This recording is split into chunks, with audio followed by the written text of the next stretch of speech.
Obrigada, Deus, por mais essa oportunidade de estarmos na casa espírita, nessa casa que nos acolhe, que nos recebe, para que possamos ampliar os nossos entendimentos e que possamos praticar a lei de amor, que é a lei divina e que requer de nós esse cuidado e essa atenção.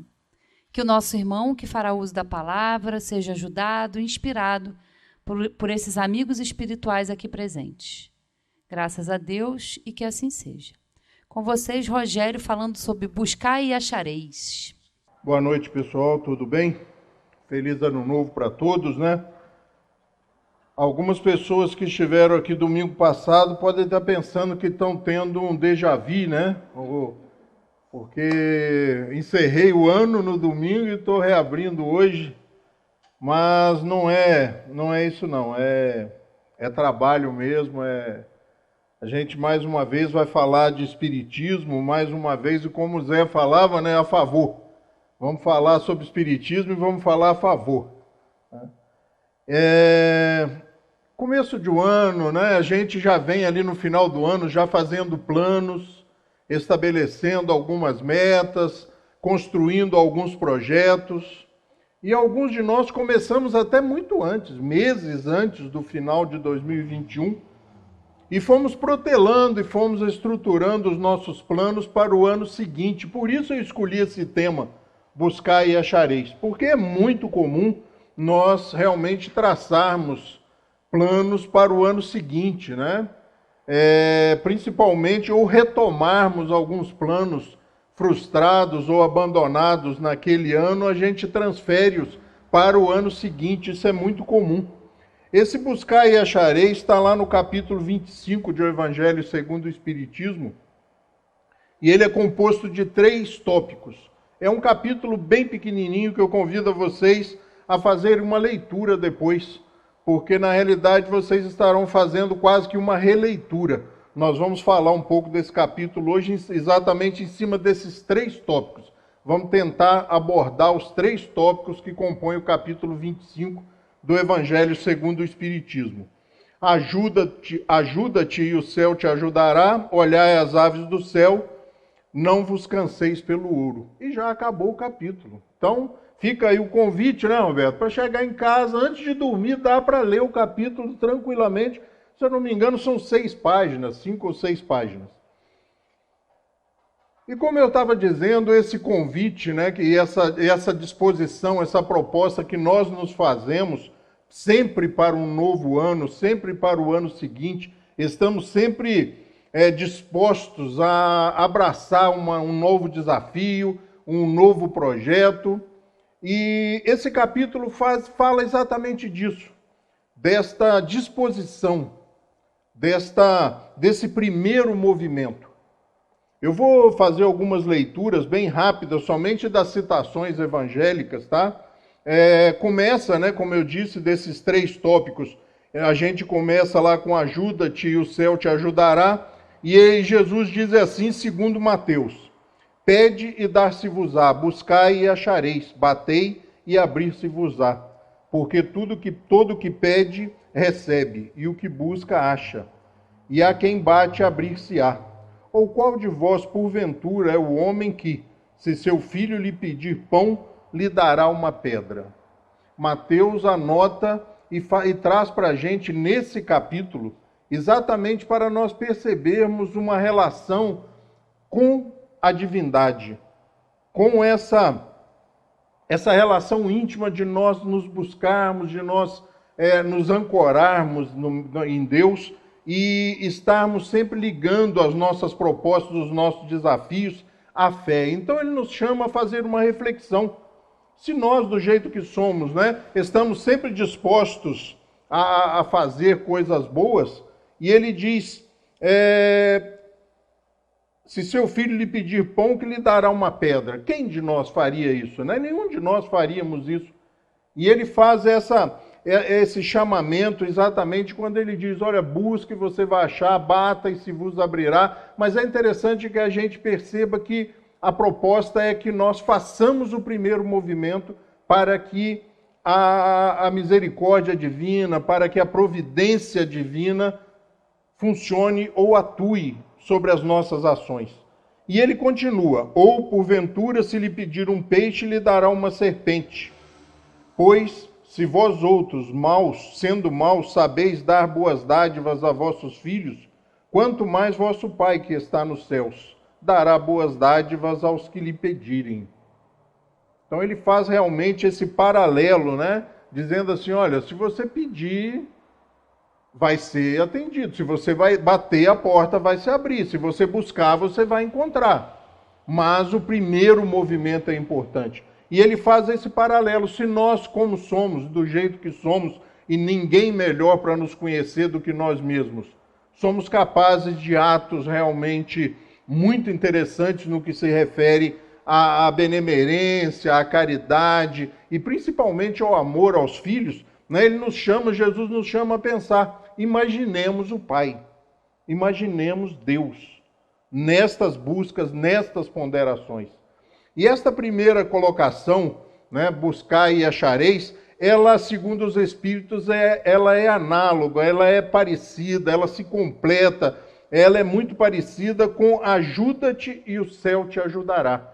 Ou seja, uma colocação que Jesus deixa bem clara: ajuda-te primeiro e, consequentemente, ou a partir daí o céu te ajudará.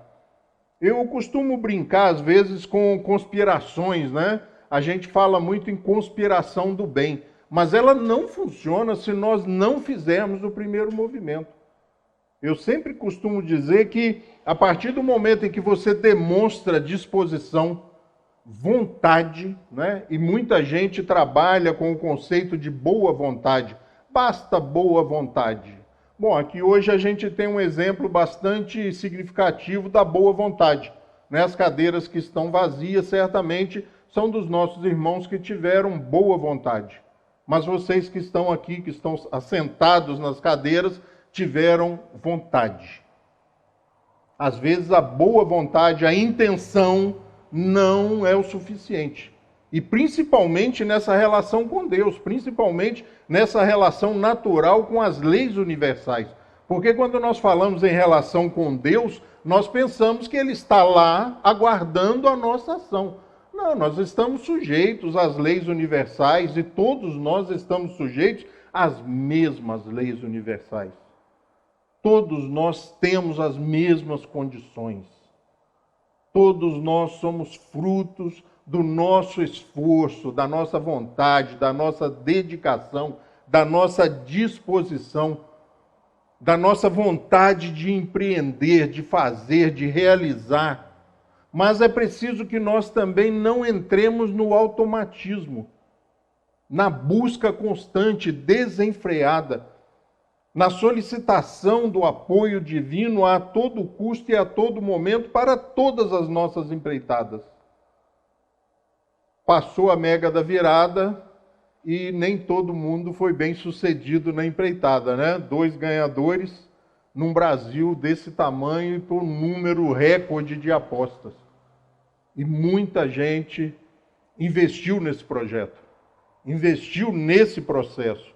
E, no entanto, 2 pessoas, né, se eu não me engano, uma de Campinas e uma de Cabo Frio, que levaram um prêmio aí, se eu não me engano, de 189 milhões para cada um.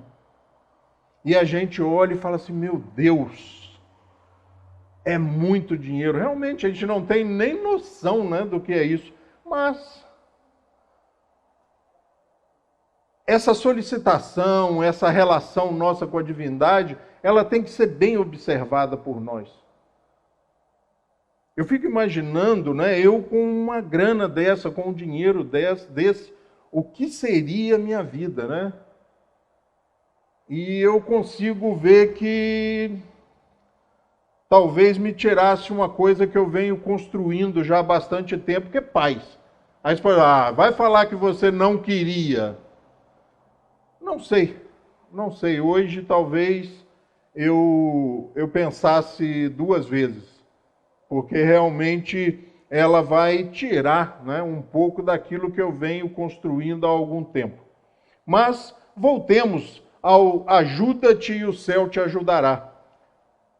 Outro dia, a Valéria, se eu não me engano, retomou o assunto da prece, né? Da importância da prece. A Sueli tinha falado, eu falei, a Valéria retomou o assunto da prece. E às vezes, quando eu falo em relação à prece, muitas pessoas não compreendem o que eu trago, o que eu quero falar, ou o que representa para mim a prece.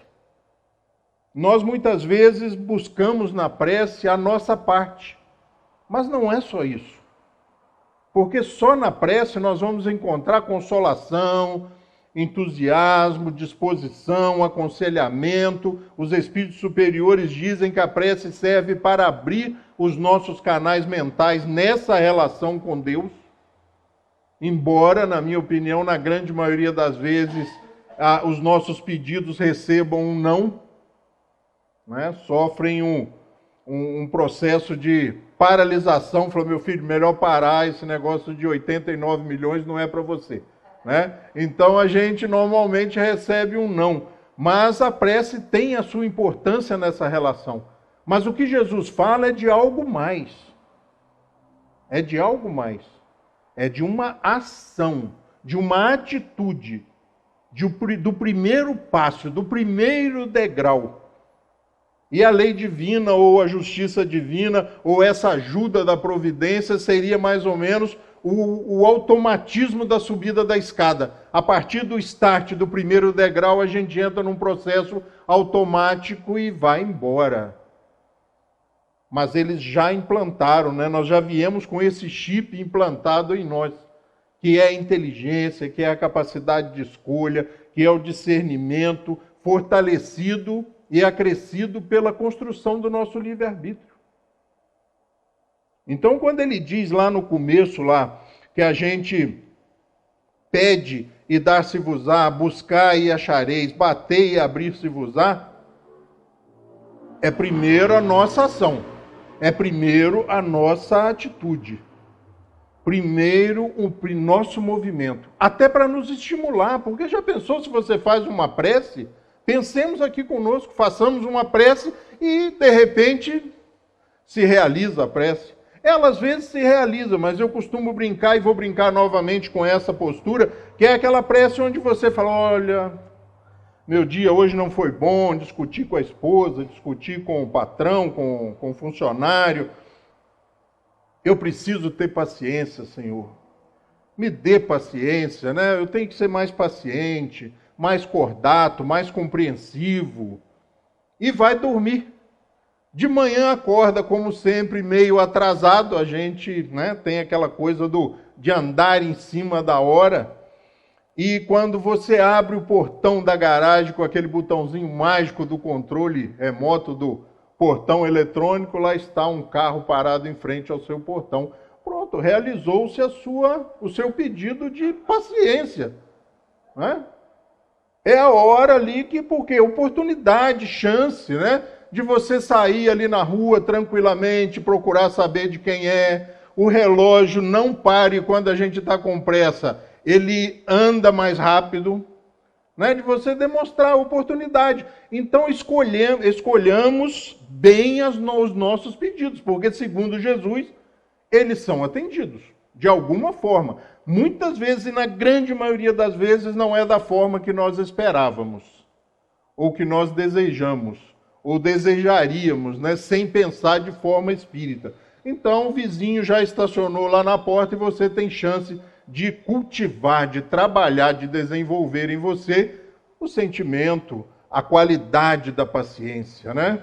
Bom, vamos para o segundo tópico. Esse ainda é mais complexo, como todas as propostas de Jesus, se nós não as olharmos sobre a ótica, sobre o prisma espírita. Olhai as aves do céu. Não queirais entesourar para vós tesouros na terra, onde a ferrugem e a traça os consomem, e onde os ladrões os desenterram e roubam. Num mundo desse, em 2022, numa correria desordenada para cumprir metas, projetos, desafios, não queirais entesourar para vós tesouros na terra, onde a ferrugem e a traça os consomem, e onde os ladrões os desenterram e roubam. Como conciliar isso, né? Como conciliar esta proposta ou essa recomendação de Jesus com a vida que nós levamos? Volto a dizer, de metas, de objetivos, de quereres, de uma sociedade que desenvolve em nós e faz com que cresça em nós o desejo constante do querer. E se nós compramos o nosso querer, adquirimos o nosso querer, no outro dia tem um novo querer. Né? Ninguém fala com a gente, bom, agora você já comprou aquele celular dos seus sonhos, agora guarde o seu cartão de crédito e vá ser feliz com o seu celular. Não. No dia seguinte eles lançam um outro modelo de celular. Como conciliar? Mas ele continua e diz a solução. Mas entesourai para vós tesouros no céu, onde não os consomem a ferrugem nem a traça, e onde os ladrões não o desenterram nem roubam. Porque onde está o tesouro, aí está também o seu coração. A proposta de Jesus ela é bastante simples, na realidade, sobre a ótica do Espiritismo, ou sobre as luzes do Espiritismo. É que nós realmente dediquemos parte da nossa atenção, da nossa força, da nossa vontade para os dois lados, para trabalhar a vida material extremamente útil, extremamente necessária e extremamente prazerosa, com a vida espiritual. Traz-nos a realidade da vida, da continuidade da vida, da perpetuação do espírito, da conservação da individualidade, seremos nós mesmos, desencarnados. Então é necessário que nós investamos também um pouco de tempo neste outro lado. Não que abandonemos todas as profissões, ou todos os nossos afazeres, ou declinemos, né, ou rasguemos o cupom da Mega Sena premiada, de jeito nenhum. Mas que nós realmente olhemos a vida sobre outra ótica, sobre uma outra proposta. E ele continua: portanto vos digo, não andeis cuidadosos da vossa vida, que comereis, nem para o vosso corpo, que vestireis. Não é mais a alma do que a comida, e o corpo mais do que o vestido? Olhai para as aves do céu, que não semeiam, nem cegam, nem fazem provimentos nos celeiros, e, contudo, vosso Pai Celestial a sustenta. Bom, então vou parar de trabalhar, né? Vou ficar esperando a providência divina. Olhada ao pé da letra, isso seria um desacordo com a lei do trabalho, com a necessidade do trabalho, né? Olha, a providência sustenta as aves. Eu nunca vi ninguém tratar de ave assim tão fácil, né? É sempre uma troca. Quando elas estão na gaiola, a pessoa responsável que prendeu, né, tem que dar comida, né? Mas elas levantam cedo. Dizem que o beija-flor, quando ele acorda, ele tem alguns minutos para encontrar a primeira refeição. Porque o coração bate tão rápido, o organismo consome tanta energia, que ele tem alguns minutos. Se ele não achar alimento, ele morre. Ele tem que acordar e partir em busca. Parece que até as aves, né? Tá lá o néctar, tá lá a comida, mas tem que ir lá buscar. Tem que correr atrás. E essa pesquisa e essa observação de alguns estudiosos, né, principalmente dos beija-flores, por causa do metabolismo altíssimo, né, devem ter encontrado muito beija-flor morto, que não acharam comida, né, antes do necessário e não teve jeito, a bateria acabou. O tanque esvaziou realmente. E ele continua: porventura não sois muito mais do que elas? Olha só, ainda reitera: não se preocupem, vocês são muito mais do que as aves, né? E qual de vós, discorrendo, pode acrescentar um côvado à sua estrutura? Côvado é uma medida antiga, gente, né? Que lá naquele momento ali no Oriente Médio media mais ou menos 66 centímetros, né? na civilização egípcia 55 centímetros. Então, qual de vós pode acrescentar alguma coisa à estatura divina, né?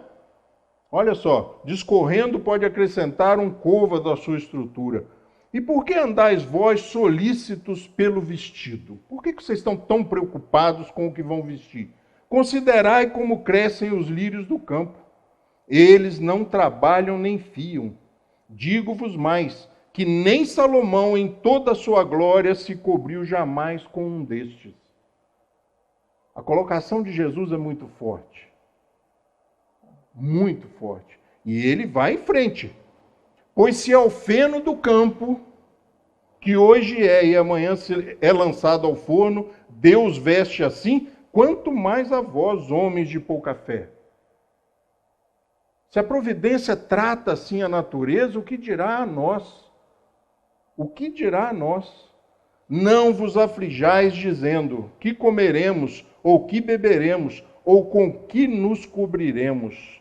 Porque os gentios é que se cansam com estas coisas, porquanto vosso Pai sabe que tendes necessidade de todas elas. Quando você lê isso a primeira vez, você fala assim, peraí, então quer dizer que não vai faltar nada para ninguém, que não precisa, que a providência vai suprir? Vamos lá. Buscai primeiramente o reino de Deus e a sua justiça. Já começou a complicar, né? Porque quando você implementa justiça nisso aí, o parceiro, o irmão, o amigo, o próximo não pode passar fome se você tem com o que alimentá-lo. E todas essas coisas se vos acrescentarão. Quer dizer, só vai acontecer isso se nós buscarmos o reino de Deus. Se nós compreendermos e conseguirmos implantar aqui o reino de Deus. Mas no reino de Deus a justiça impera. A caridade impera, o amor impera. E aí realmente estaremos numa sociedade mais uníssona, mais equânime, mais tranquila, mais igualitária. Mas lembremos-nos lá do primeiro movimento.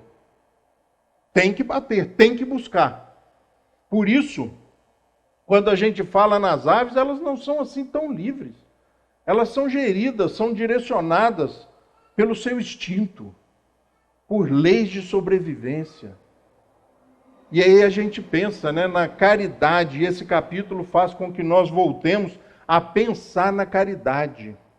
Na caridade equivocada que muitas vezes o movimento espírita já fez. E renitentemente, às vezes, continua a fazer.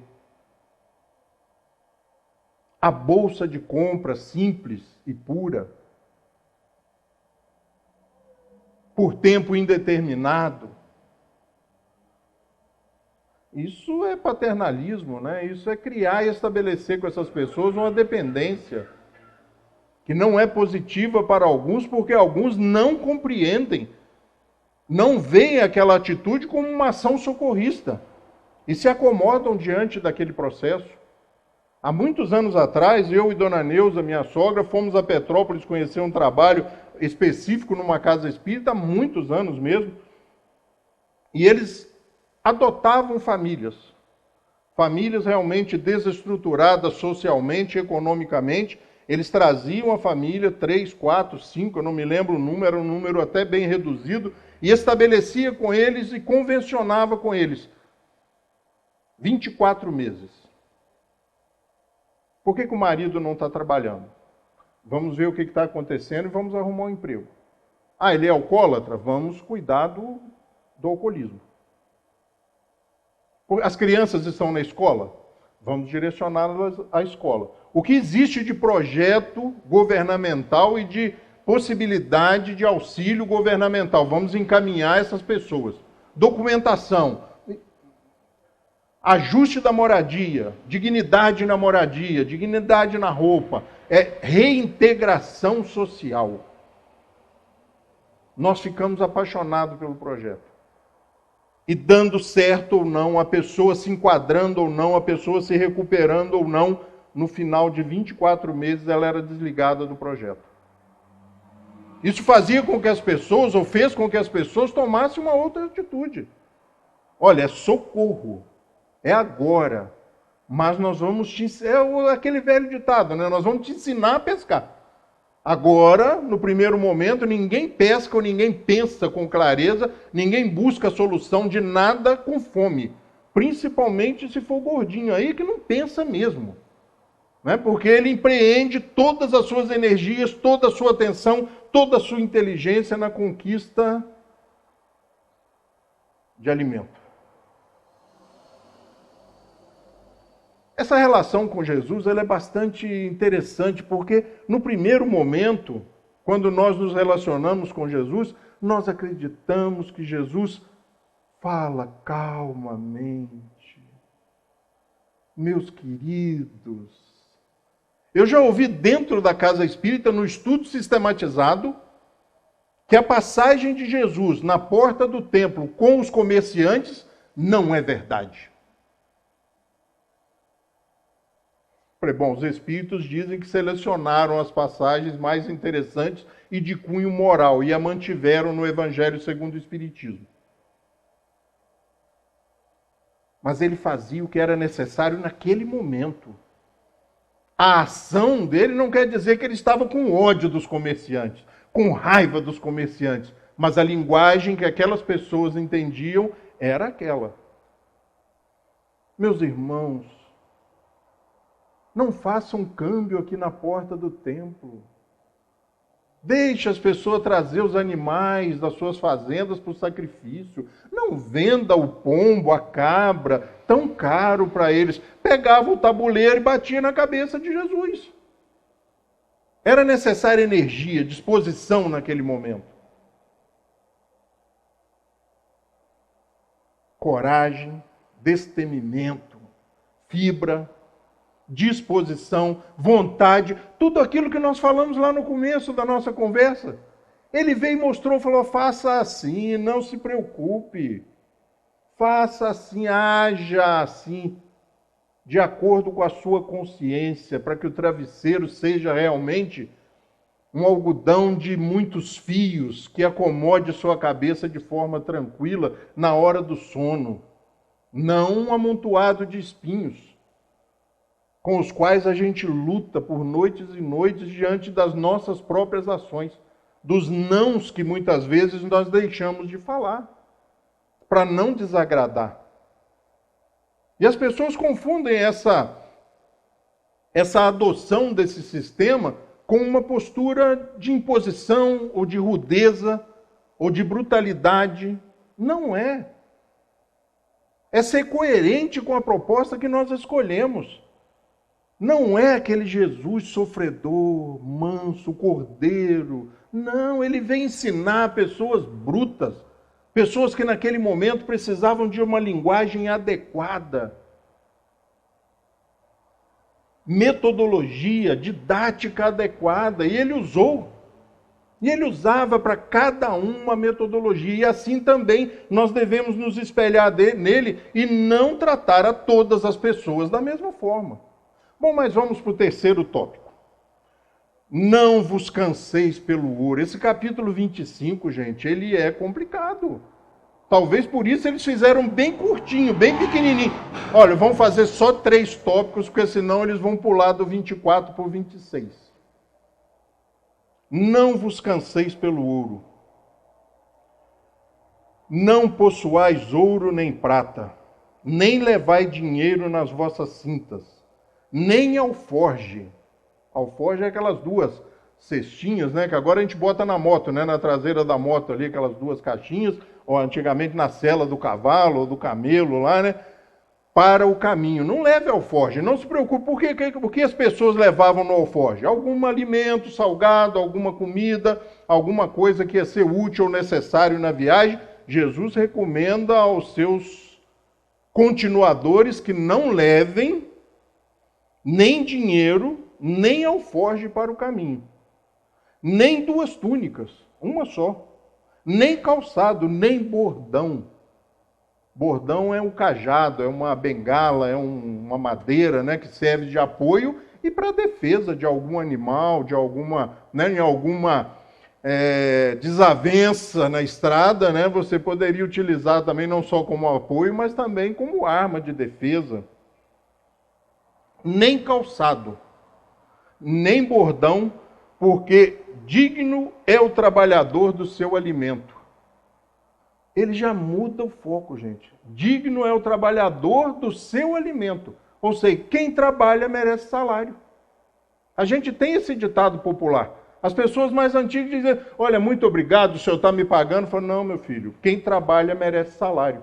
O salário é a justiça pelo trabalho, é a paga pelo trabalho.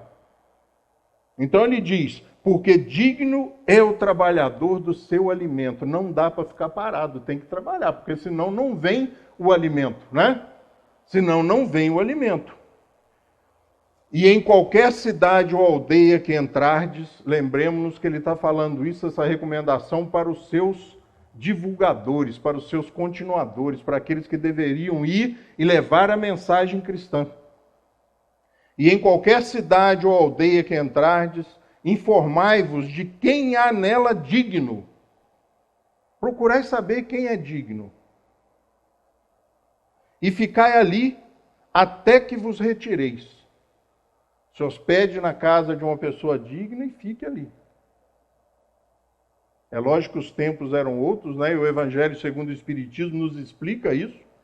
Na sua ampliação, na sua dissertação, ele explica que se fosse hoje, Jesus não poderia fazer essas recomendações, porque na época era tradição que se hospedassem os viajantes, que se desse de alimento e que provisse ou fizesse provisão daquilo que eles precisassem. E ao entrardes na casa daquele digno, né? Saudai-a dizendo, paz seja nessa casa. E se aquela casa na realidade o merecer, virá sobre ela a vossa paz. E se não o merecer, tornará para vós a vossa paz. As recomendações são muito interessantes, né? Sucedendo não vos querer alguém em casa, se alguém não quiser te receber, nem ouvir o que dizeis, ao sair para fora da casa ou da cidade, sacude o pó dos vossos pés. Em verdade vos afirmo isto, menos rigor experimentará no dia do juízo a terra de Sodoma e Gomorra do que aquela cidade. Jesus é forte, né, nas suas colocações. Se deixar eu colocar entonação nisso aqui, a entonação que vem no meu coração, fica complicado o negócio. Em verdade vos afirmo isso. Menos rigor experimentará no dia do juízo a terra de Sodoma e Gomorra do que aquela cidade.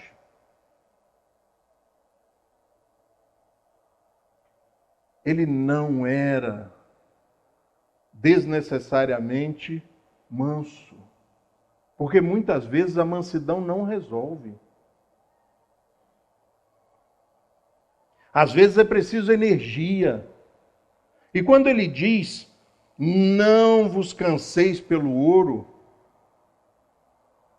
ele não diz para não buscar ou não ter o ouro, ele diz só para que nós não nos cansemos. E quando eu olho para mim, eu digo assim, você não entendeu isso ainda. Porque se você vive correndo em cima do supérfluo, do excesso, de metas loucas, de objetivos inatingíveis, na vida social, no trabalho, não vos canseis pelo ouro. Como é difícil estabelecer limite entre o necessário e o supérfluo. Como é difícil.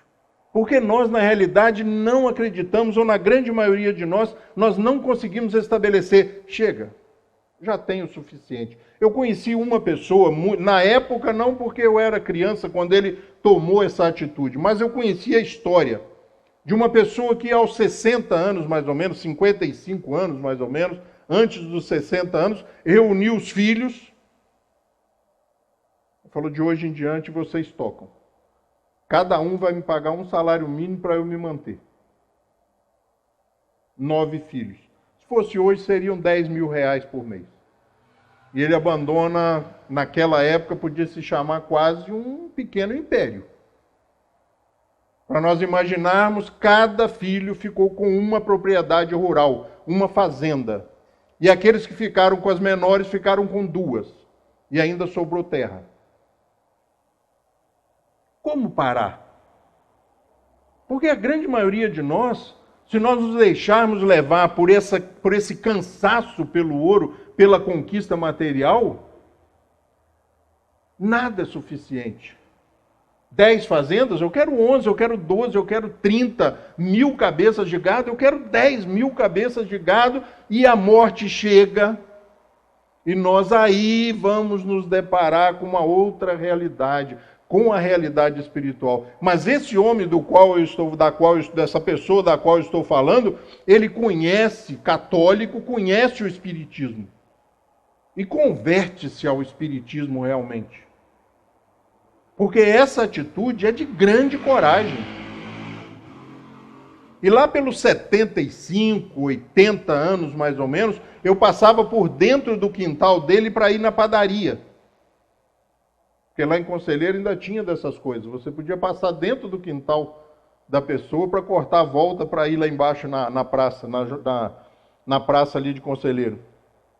E às vezes, quando eu passava ali, que eu ia trabalhar 6 horas, 6 e pouco, né, para sair de casa às 7, ali ia na padaria, eu falei, mas já o senhor já ia na enxada, e ele capinando, mexendo nas ervas, nas plantas, ali na horta. Eu falei, mas o senhor já? Ele falou, eu quero ver se ela me pega aqui. Eu parei a primeira vez e falei, mas como é que é? Ué, meu filho, você já conhece ou imagina um lugar melhor para morrer do que aqui? Dormi a noite inteira, acordei, tomei um belo café, agora estou capinando, cuidando aqui das minhas lavouras, espero que ela me pegue aqui e não me leve para a cama. Ou seja, não me faça doente, não me deixe. E aconteceu exatamente isso. O desencarne dele não durou uma semana. A partir do momento em que aconteceu alguma coisa mais grave, o desencarne não durou uma semana. Talvez seja esse cansaço que essa pessoa não tinha. Ou abdicou, abriu mão, passou para os outros. Fica aí com esse cansaço aí, porque se esse negócio que eu estou estudando, se essa tal de doutrina espírita trazida pelo senhor Allan Kardec for verdade, eu já tenho o suficiente para 2 ou 3 encarnações. Não vos canseis pelo ouro. É difícil, gente, conciliar isso com a vida que nós levamos hoje em dia. Mas hoje já tem gente estressada. Porque muita gente volta a trabalhar amanhã de manhã. As férias passam rápido, os recessos, né, passam rápido demais. Passam muito rápido. E amanhã tem gente que volta a trabalhar e um novo ano começou. E você olha para trás, para ontem, né? Hoje é dia 2, hoje já é 2 e fala assim, mas não mudou nada. Hoje eu cheguei na casa da minha mãe, de improviso assim, ou de inopino, cheguei de repente, eu falei, você vai no centro hoje? Eu vou. Pensei que você não ia. Porque as pessoas entram naquele ritmo do final do ano. Mas não muda nada, isso é uma convenção, ano novo, ano velho. O que serve é motivação, é nós usarmos essa convenção social para nos motivarmos. E a partir de amanhã tomarmos nas nossas mãos a nossa vida. Mas nós podemos fazer mais, porque isso é muito simples. Nós podemos tomar também nas nossas mãos, parcialmente, cuidadosamente, carinhosamente, a supervisão da vida daqueles que nós amamos. Sabe, olhar de longe, ver como é que está, ver onde nós podemos ajudar da melhor forma possível, sem estabelecermos com eles vínculo de dependência, porque nós vamos, queiramos ou não, desencarnar. E eles foram criados para viver, para experimentarem a experiência deles, não a nossa. Eu fico olhando às vezes na minha casa mesmo e penso assim, eu tenho um filho, né? Eu tenho um casal de filhos e eu digo para ele assim, fulano está vendendo um carro, por que você não compra o carro? Ah, eu não quero o carro. Como você não quer carro? Você pega o da sua mãe, pega o da sua irmã, pega o meu. Não, mas eu não quero o carro, já tem 3 em casa, para que eu vou ter mais um? Eu fico vendo aí como é que vocês sofrem no começo do ano com o negócio de Detran, gasolina no preço que está. Não, não quero carro. Não, mas você não quer carro porque tem 3 na garagem. Não, se for o caso, vocês não quiserem que eu use mais, eu não uso. Eu olho e falo assim, meu Deus do céu, da onde esse cara veio? Será que veio realmente ali do grupo familiar ou esse cara veio de um outro planeta? Sabe aquela coisa assim de viver a vida, né? Um dia ele virou para mim, depois de ser expulso de um colégio, e entrar num outro onde a fama aqui em Friburgo era assim, de recuperação, sabe, clínica de recuperação, o colégio tinha essa fama. Aqueles que não conseguiam dar certo, acabavam vindo estudar lá. Falei, agora é que o negócio vai ficar feio mesmo, né? E aí, na primeira semana que ele estava nesse grupo de estudo, nesse colégio, falou, pai, posso fazer um churrasco na piscina? Eu falei, pode, lógico. E eu não... Na minha casa, eu gosto de ter noção do que está acontecendo. Né? Eu deixo a festa começar e depois eu vou lá comer uma carninha e tal, dar uma olhada como é que está, o que está acontecendo, né? Porque para acabar com a festa também é 2 minutos. Ou melhor, 2 palavras. Chega, acabou. E quando eu subi, gente, era um grupo.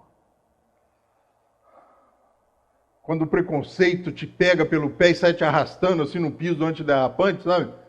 Tudo cabeludão, barbudão, bermuda caída, a cueca aparecendo. Falei, meu Deus do céu. E ele falou, pai, é uma banda que tem lá no colégio. Eu falei, meu Deus. E daí, alguns meses, ele falou assim, pai, vou prestar vestibular para federal. E eu pensei comigo, não adianta, não vai dar certo. Você nunca foi chegado no estudo. Passou em 13º lugar na federal. E aí eu comecei a ver as pessoas mudam, né? Como as pessoas mudam. Como as pessoas mudam. Pode escolher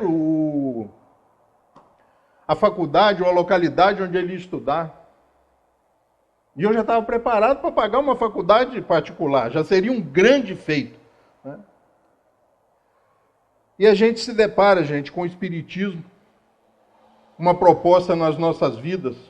E eu sempre digo que eu faço palestra para incitar, para provocar as pessoas a irem aos livros, porque nada mais seguro do que as bases fundamentais estabelecidas pelo Sr. Allan Kardec e pelos espíritos superiores. Não confie nas minhas colocações. Vá aos livros. Esse capítulo é encerrado dizendo que o Espiritismo nos recomenda: não violenteis nenhuma consciência. Não forceis ninguém a deixar a sua crença para adotar a vossa. Não lanceis o anátema sobre os que não pensam como vós. Acolhei os que vos procuram e deixais em paz os que vos repelem. Lembrai-vos das palavras do Cristo.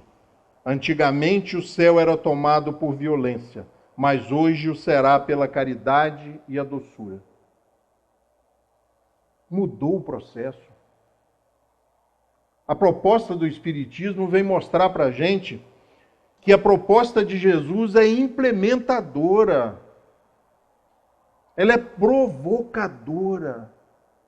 Nós olhamos, escutamos as peripécias, as ações de Jesus e cresce em nós uma vontade de quero ser igual. Mas isso é frontalmente contrário a tudo aquilo que nós somos treinados para cultivar. O homem não tinha 2 túnicas.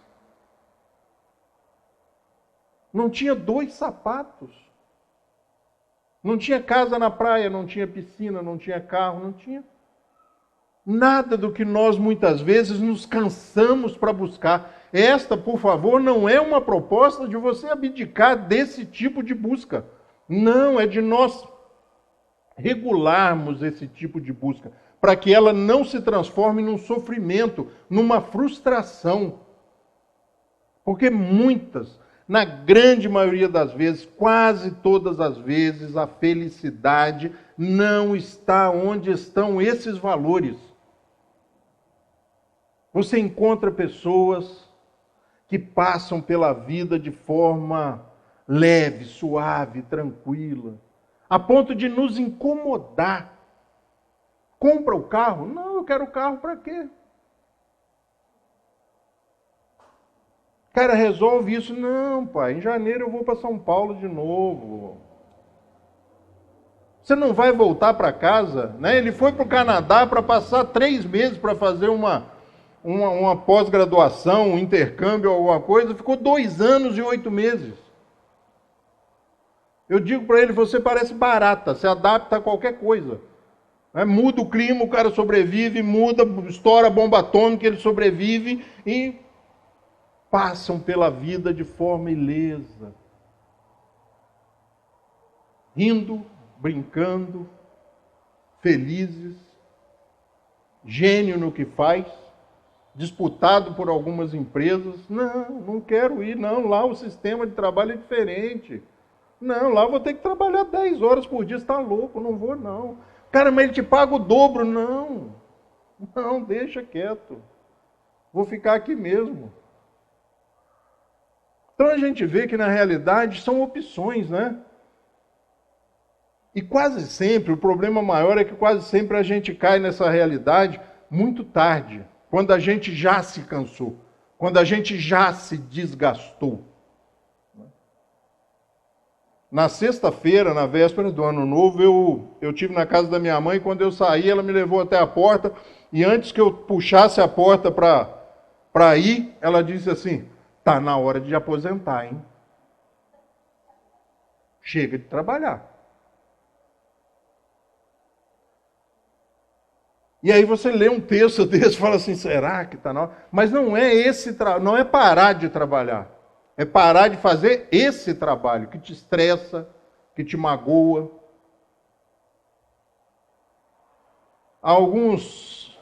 Vou encerrar. Há alguns anos atrás eu fui renovar minha carteira de habilitação. Fiz todos os trâmites ali na hora daquele exame médico bem superficial. Passei, respondi aquelas perguntas que você pode responder do jeito que você quiser, com verdade ou não. Respondi tudo e aí entreguei. A pessoa voltou, falou assim, não, mas você tem que assinar, datar e assinar. Preencher as respostas era só X, que era múltipla escolha. Mas a última, datar e assinar, complicou meu exame e eu tive que voltar sem a carteira de habilitação. Porque quando eu peguei a caneta, devia ser umas 3 horas da tarde, no meio da semana, e fui assinar. A pessoa olhou e falou, mas que tremor é esse? Tive que procurar um neurologista para responder para ele que tremor era esse. Estresse, sabe? Estresse. Assim não acontece nada, mas se fizer assim, ó. Tremor essencial. E você não larga o osso, sabe? E você não larga o osso. Faz meditação, faz acupuntura, faz não sei o quê, mas não larga o osso. Aí alguém, quando você puxa a porta, segura a porta e te diz, sem pé nem cabeça, está na hora de aposentar, hein? Busquemos, gente, busquemos a doutrina espírita nas suas bases fundamentais, codificadas pelo nosso amigo, pelo nosso professor, o senhor Allan Kardec, meu amigo particular, porque dizem que a gente pode escolher os amigos, então eu já o escolhi como amigo. E busquemos essa doutrina da forma que ela foi concebida e proposta. O Livro dos Espíritos, o Livro dos Médiuns, o Evangelho, o Céu, o Inferno e a Gênese. Conheçamos essa obra, conheçamos esta proposta e nos lembremos da assertiva trazida pelos Espíritos superiores diante de mais uma indagação do Sr. Allan Kardec. Terminamos, e eles disseram, as bases estão lançadas, e sobre essas bases há de se construir um maravilhoso edifício. Cabe a nós e a cada um de nós buscarmos e utilizarmos essa doutrina, no nosso caso específico de espíritas, da melhor forma possível. Uma boa noite para vocês, um bom ano novo e calma, não vos canseis. Boa noite.